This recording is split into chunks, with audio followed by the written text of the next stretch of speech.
first of all, everybody has to stop fighting. Russia's Vladimir Putin sought to shake the very foundations of the free world, thinking he could make it bend to his menacing ways. But he badly miscalculated.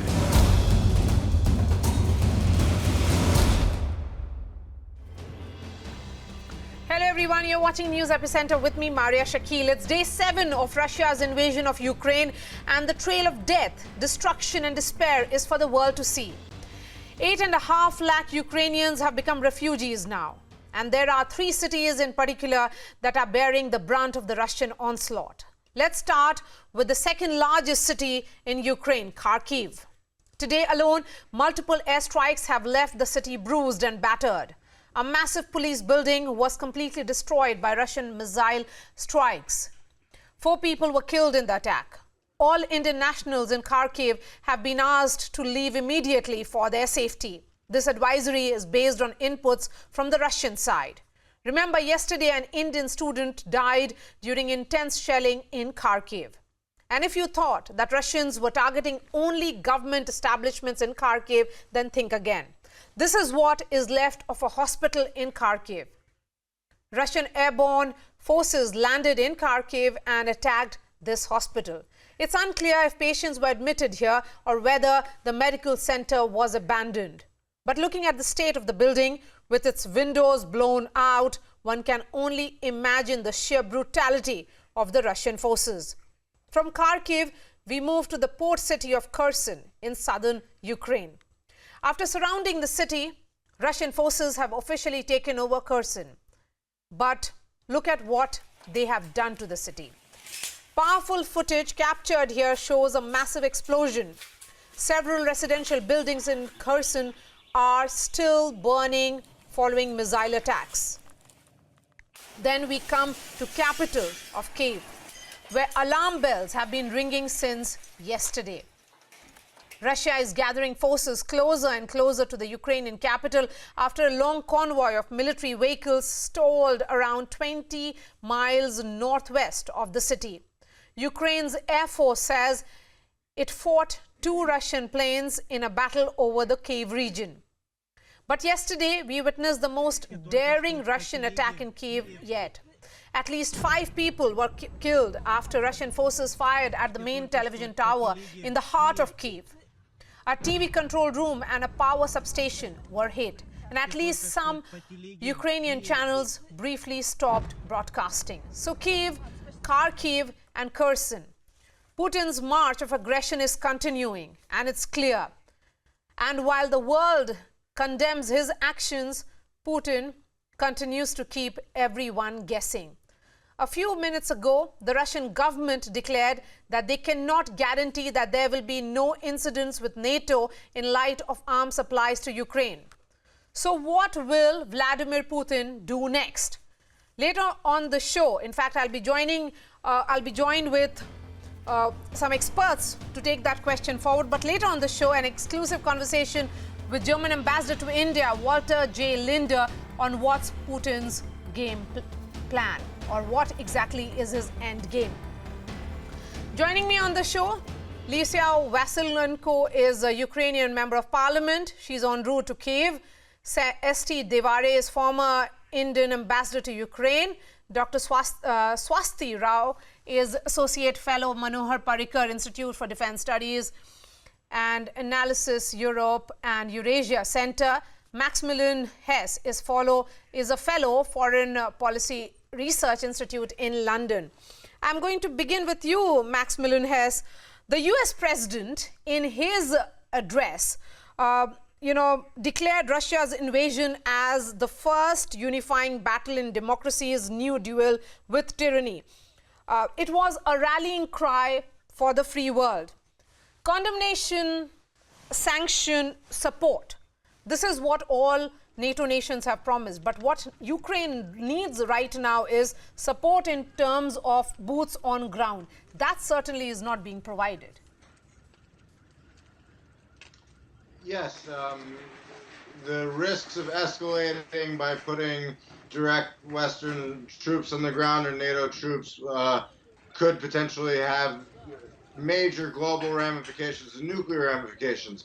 That being said, we've seen a number of Western governments say that they will support and allow volunteers to go fight in Ukraine, much as occurred at the beginning of World War II with U.S. volunteers. The UK government has said that. There's a particularly large effort being organized by civil society in Georgia, another country that suffered from Russian invasion under Putin, to organize such an effort as well, although the government there hasn't necessarily been as successful. But then what's also important is the real international support outside just NATO, but getting countries like Singapore, Switzerland even, to agree to the sanctions regime is particularly important. I would say, however, India has not yet said it will support any of these sanctions, and India is a potential major purchaser of Russian oil in some of these situations. So that is, I think, a question that really needs to be asked as well, particularly as this could set the precedent for China to further challenge its own border with India, just as Russia is doing with Ukraine. Okay. Just hold on to your thoughts. There's a piece of breaking news that is coming in now. What we are being told is that Prime Minister Narendra Modi will have a call with President Putin later today. That is going to take place in some time from now, is what sources are saying. What will be the nature of this conversation? Will it be about evacuation or the need to perhaps ensure that Putin speaks to some world leader to ensure that the entire escalation ends? There is some kind of de-escalation that begins from now. We'll be joined by a reporter in just a bit to get more details of this conversation, which is going to take place between Prime Minister Modi and President Putin later tonight. Shailendra Wangdu is joining me on the phone line. Shailendra, go ahead. What exactly will be the nature of this call? हमें बताया गया हमारे sources के हवाले से कि prime minister Modi आज president Putin से फोन पे बात करेंगे और ये तब हो रही है जब भारत ने रूस से कहा है कि वो इंडियन नेशनल्स के लिए एक सेफ पैसेज क्रिएट करे ताकि वो कॉन्फ्लिक्ट जोन से बाहर आ सकें। आपको बता दें कि आज एक इम्पोर्टेंट एडवाइजरी जारी की गई थी इंडियन एम्बेसी इन यूक्रेन से, जिसमें ये कहा गया था कि खार्किव में जो स्टूडेंट्स हैं उनको तुरंत आज शाम लोकल टाइम 6 बजे के हिसाब से उनको खार्किव छोड़ के 15 किलोमीटर दूर एरियाज हैं, वहां पर 3 लोकेशंस बताई गई हैं जहां पे उनको जाना होगा। एमई की तरफ से भी कंफर्म किया गया है कि ये इनपुट जो है वो रशिया की तरफ से शेयर किया गया था, यानी रशिया ने स्पेसिफिकली इस बात को बताया है कि उनको खार्किव इंडियन स्टूडेंट्स को छोड़ देना चाहिए। जिसके बाद 3 लोकेशंस जो आइडेंटिफाई की गई हैं वो भी रशिया की तरफ से आइडेंटिफाई की गई हैं। तो माना जा रहा है कि आज की फोन कॉल में प्रधानमंत्री मोदी और रशियन प्रेसिडेंट के बीच में कम्युनिकेशन होगा कि किस तरह के वहां पे हालात बने हुए हैं और बार बार हम इंडिया साफ कर चुका है कि इंडियन नेशनल्स के लिए एक सेफ पैसेज होना चाहिए कॉन्फ्लिक्ट जोन से बाहर निकलने के लिए। हालांकि कोई नंबर हमारे पास नहीं है कि कितने स्टूडेंट्स वहां पे भी फंसे हुए हैं, लेकिन एमई की तरफ से ये कहा गया है कि जो इंडियन स्टूडेंट्स हैं उनको by any means even on foot भी अगर निकलना पड़े खार्किव से तो उनको निकल जाना चाहिए। All right. Thank you so much for joining us. S.T. Dewari is the former Indian ambassador to Ukraine. Mr. Dewari, the fact here is that the situation is only going from bad to worse as far as ground zero is concerned. There is this urgency that has been displayed by the government, a great degree of seriousness as well to ensure that that any kind of transportation is arranged for them to leave Ukraine and go to the neighboring countries, for them to be evacuated. The larger question here is, when an advisory of that nature is issued that you have to just leave the city, then how do students or all those who are perhaps in bunkers in Kharkiv or other parts, how do they leave and go towards the neighboring or border districts? No, that is the real difficulty, because they are in the bunkers, in shelters, and if they come out, they are threatened with shelling or bombs or bullets. That's what happened to this young man Naveen yesterday. So I think that's a real danger. But government of India has been in touch with both Ukrainian ambassador as well as with the Russian ambassador. And if the Russians are now suggesting that Indian students move from these bunkers in Kharkiv to some neighboring spots, even on foot, and if they make arrangements, because Kharkiv, as you know, is almost on the border of Russia and Ukraine. So even if they were to be taken from there to Russia, and from there arrangements are made for them to fly back to India, that will be all right. You see, as far as the other students are concerned, or I'm told today, I think there's a statement by a foreign secretary that all Indian nationals from Kyiv have left now. So that's a good thing that the arrangements have been made for Indian students and nationals to go away from Kiev. Most probably they might have gone to west of Ukraine, which is relatively safe. And from there, arrangements can be made to take them to Hungary, Slovakia, Poland, or Romania. So that is one good thing. But of course, Ambassador there are some Tiwari, other just help spots us like- understand for the benefit of our viewers, Yes. if there is a talk for a safe passage, how can a safe passage of any of this nature can be created in a war zone for nationals of a particular country? No, there is a real danger even for these students to go from their bunkers to nearby places which have been suggested by the Russians. There is no clear safety, but it seems they may be safer there than remaining in the shelters for another 2-3 days, where Kharkiv is coming under intense bombing every day. And perhaps I think all facilities in the bunkers for food, water, even air to breathe are getting depleted. So I think that may be the reason. I think Ukrainians might find it very difficult now for these students to come to safer place. But I saw in the morning on some other channel that some Indian students managed to go early in the morning, I think 5 or 6 o'clock.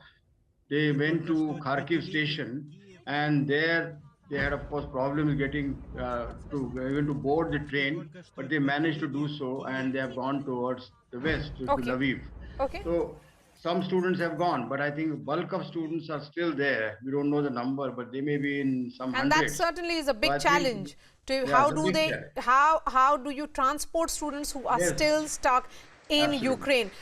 Dr. Rao, Ukrainian intelligence is being quoted by a news website that Russia wants to declare former Ukrainian President Viktor Yanukovych, who was ousted during the anti-government protest in 2013-2014, as the new leader. In fact, he is believed to be in Minsk, according to the sources who are being quoted by this website.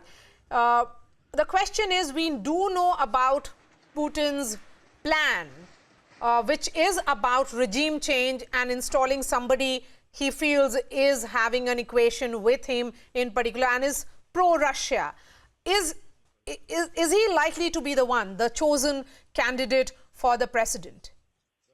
Yeah, he could very likely be the one, because like you said, that Putin has already, made it very clear that, he wants to divide, demilitarize, and denazify Ukraine.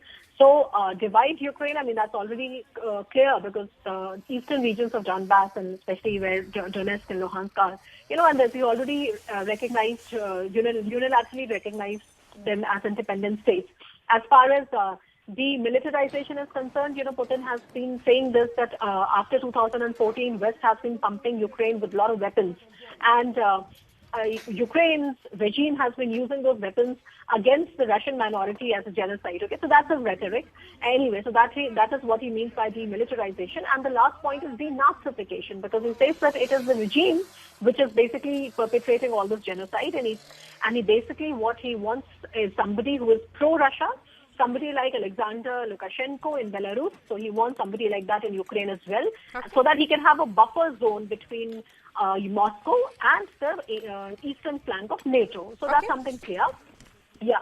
And what we do not know is that how far is Putin going to push for it, because like the advisory has been already issued in Kharkiv, and the situation is going from bad to worse.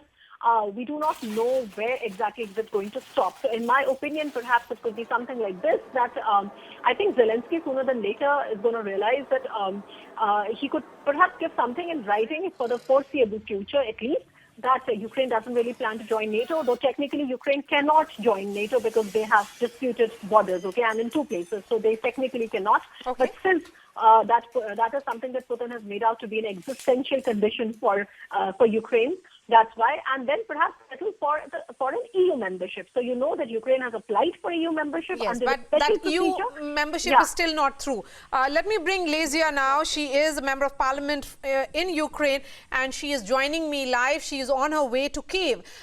Appreciate your time. there is intense fighting going on in the north, in the east and south of Ukraine, with the key Ukrainian cities from Kharkiv and Kherson being targeted by Russian artillery. Ms. Lizia, give us a sense of what the government is able to do in this hour when most major cities have been bombed and the attack is only intensifying.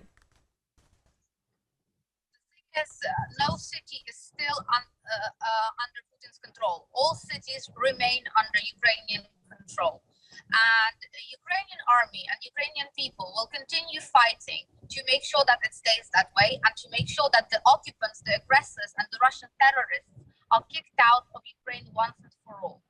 Because what Russia is doing now, they are leading a very dirty, a very awful war on the Ukrainian people, using terror to scare population and using prohibited weapons under the Geneva Conventions that cause extreme suffering to all the simple people in Ukraine who wanted to just live a peaceful life, minding their own business in the streets of Kharkiv, Kyiv, Kherson, Chernihiv, Zhytomyr, and I can go on with the list of all the Ukrainian towns and cities, because all of them are being bombed, sometimes simultaneously. Every hour I get messages on my phone about an alert there, an alert here, sirens going off, and this is the reality that 44 million of Ukrainians have to live in today. And Ms. Vasilenko, you are saying that still, as far as the major cities are concerned, they are very much in Ukrainian control. The question is that the bombings that are happening, it's not only targeting intelligence or police establishment, even hospitals and other places are being bombed. So is there a sense now that this is about targeting civilians as much as it is about, perhaps a regime change there? Or occupation? Yes, our intelligence sources tell us that Putin's strategy has changed several days ago, and he gave orders to his army to target civilians, specifically women and children, especially women and children. And since then, the strategy of Russian bombings has changed. We see now attacks on civilian housing, on residential areas. The more densely populated, the better, on schools, on kindergartens. Yesterday, a maternity ward was bombed on a highway going into Kyiv. Hospitals are getting bombed. We have little children with cancer, little cancer patients who have to live in the cellars of the hospital, which are not made for anyone to live in, let alone kids who have enough suffering on their hands. And every day, civilians die. Today, 2,000 civilian deaths have been registered across Ukraine because of Russian bombings. All this blood of Ukrainians is on the hands of Vladimir Putin, and relevant sanctions must be taken by every single country in the world, regardless it's NATO or EU. India can do its fair share by stop to buy Russian oil and gas and all other resources, and just stop trading with the #1 terrorist in the world, a terrorist state who is set on exterminating a full country, eradicating it from the face of the earth. This is what Vladimir Putin Ms. Vasilenko, I'm trying to understand what is the government able to do at this juncture in the country when several the attacks on civilians is intensifying. What is your government able to do right now there? What assurance are you able to give in terms of ensuring the grocery or food items? Is there a shortage of that nature? What exactly is happening on ground? Right now, the government is providing humanitarian corridors the best we can with the means that we have to civilians to leave the cities. Food is coming. A lot of our allies are actually supplying us with food, water, medical supplies. And right now, the government is petitioning the International Committee of the Red Cross. Okay, there seems to be some problem with that line because she's on her way to Kyiv, which is the capital city. Maximilian Hess, you heard from the Member of Parliament. She's asking for stronger sanctions. I think all the countries, the NATO nations, have already gone for it. What more can be done if Putin clearly is on march. He is displaying that the end game is very clear. It is about occupation. Then will the countries, will the world only wait and watch the events unfold and a sovereign republic being destroyed? Sadly, that is the most likely situation right now. My Ukrainian contacts and evidence that's there, however, does indicate that the Ukrainian people are prepared to fight a guerrilla war and to resist Russian occupation. We have to remember that the Nazis invaded and attempted to destroy Ukraine during World War II. It was actually the site of many, if not most, of the bloodiest battlefields of World War II, as well as many of the humanitarian tragedies and with the war crimes, as British Prime Minister Boris Johnson has already labeled them today, that Russia is committing. That's a real tragedy, but I do have faith both in the Ukrainian people to resist that and in the Russian people to be agents of change, as they have been historically on repeated occasions, and hopefully to be able to stand up to their government for waging a war that they seem not to want, given its sheer cruelty. It is really important that India is one of the last holdouts to this sanctions regime, and other than China, the largest one that can make a difference. So for your listeners and for people hearing this who are very concerned about what's going on and hope for the violence to end, I hope that they will join the Ukrainian MP in calls for India to sanction these Russian companies and to halt its economic interaction with Russia. That will have costs, but it's better than war. All right. Maximilian Hess, Dr. Swasti Rao, St. Devare and Lazia, thank you so much for joining us. And earlier I spoke to German Ambassador to India, Walter J. Linder, on what's Putin's endgame. Listen in. Ambassador, thank you so much for your time. Nobody perhaps expected a war, but we are witnessing one. Do you see this as a failure of diplomacy? Well, it was a big slash against diplomacy that we have a president who was mad enough to invade a peaceful neighboring country. I think we all underestimated, or many of us underestimated that, because he was lying from the first moment on. He was saying the buildup of 150,000 troops around Ukraine is for maneuver reasons. And later he lied and said, well, if we ever go there, it's to rescue some Russian-speaking people. Now he's shelling everyone, whatever language they speak, including Hindi. And thirdly, then he said, well, this will be peacekeeping troops. And these people don't bring, the tanks don't bring water and flowers or whatever. They bring death. They kill people out there. So I think we maybe had too long believed what he was saying, but he was lying from the beginning on, and his foreign minister also. And experts are also seeing a sea change in Berlin's approach to war. They say that Germany's decision to shed 7 decades of quiet caution and throw itself into Ukraine's defense against the Russian invasion will have implications for Europe as well as Germany. How do you see this, Ambassador? Well, you see, Germany has caused the Second World War and great parts of the First World War. We have killed so many people, including Russians, Ukrainians, and of course Jews and others. So we know what it means to have a world war, and we know what it means to have a totally mad military regime. So the reconciliation between the Russian people and Germany is a big plus, which we are very proud of in our history. We had excellent relations, of course, to the Russian people, to the civil society, to the musicians, to all this culture. You know, this is a very close culture. So that's why we are the last one to want war. Ambassador, that brings me to my last question. How do you see India's position vis-a-vis the war, especially at the UN? You said that there is still time, we are still conveying our ideas to New Delhi, and maybe there will be some change in voting patterns by India. But don't you think India has all the right to do what it sees as good for its country, and that may be divergent from what the West or Europe thinks?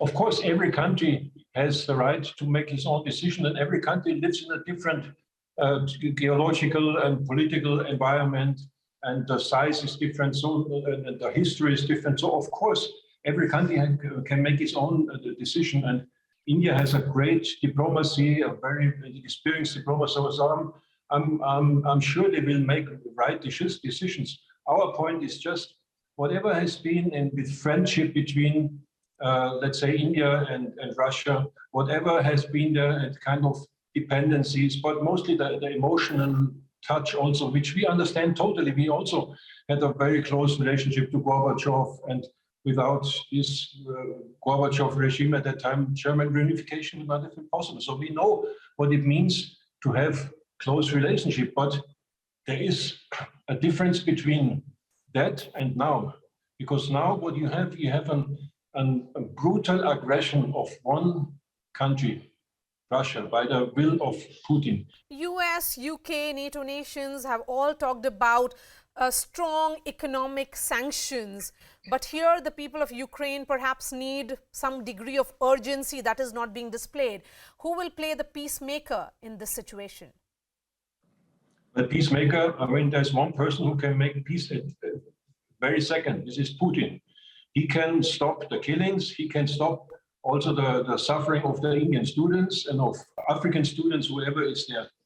We have decided upon a lot of economic sanctions, this is true, and we are not naive that Putin will change his behavior overnight.